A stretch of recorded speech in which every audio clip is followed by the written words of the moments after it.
here again, and today we're going to talk about timing, rate of reinforcement, and jackpotting. Three very important aspects of clicker training. First of all, we're going to talk about timing.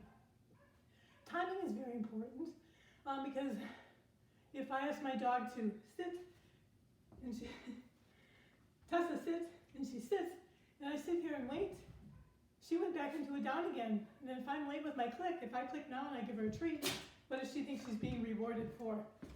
The down, right? So timing is very important. And that's where the clicker comes in. It's the bridge between, yes, that's the behavior I want, getting my treat out of my pocket, and here you go, a treat is on the way. That's the kind of behavior that I want. So timing, I'll show you an example of timing. Tessa, stand. That was a little early because she wasn't quite up. Sit. That was a little late, she's still chewing. Stand. There, that was better. Down. Yes. Now you notice I said yes, that's kind of a force of habit. You can replace the clicker with a marker word, because that's what the clicker is. It's a marker that, yes, you did the right behavior, a reward is coming. So you can use a short word instead of a clicker, like yes, good, good dog. I wouldn't go any further than 2 syllables. Sit. There. The next thing we're going to talk about is rate of reinforcement. Rate of reinforcement is how many times you can get a successful repetition and a reward in a matter of time. For example, if I can get 5 sits and downs with a click and a treat in 15 minutes, that's my rate of reinforcement. It's kind of all organisms learn better through practice, right? So the more repetitions that you get, the faster your dog is going to learn.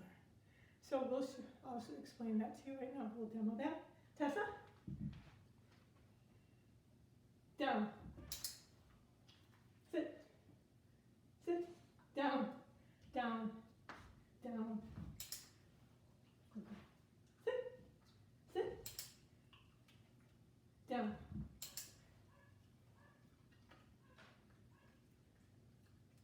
Break.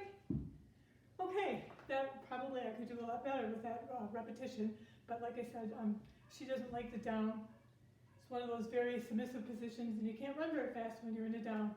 So that's something we need to work on. If you noticed, I said break. Break to release her from that position. You need a marker word to let the dog know, yes, that is the behavior that we wanted. And you also need a release word, because technically if I ask her to sit, she should stay there until I release her. So obviously I don't want my dog to sit or wait at the door for like 8 hours while I'm at work. So I release the dog. And that, again, can be a very short 1-syllable word. A lot of common words that people use are break, break. That's my word, break. Okay, free is another one. So you want a release word as well. The last thing we're going to talk about is jackpot. A jackpot happens when the dog has finally accomplished a trick or something that you wanted to teach them that was very difficult for them. So you want to make, when they finally do it, a very memorable experience. And that's called a jackpot. So what that is giving a whole bunch of treats. Sit. I'll show it to, I'll demonstrate. It's giving a whole bunch of treats right after they perform the behavior. Sit. Like I could even throw some on the floor.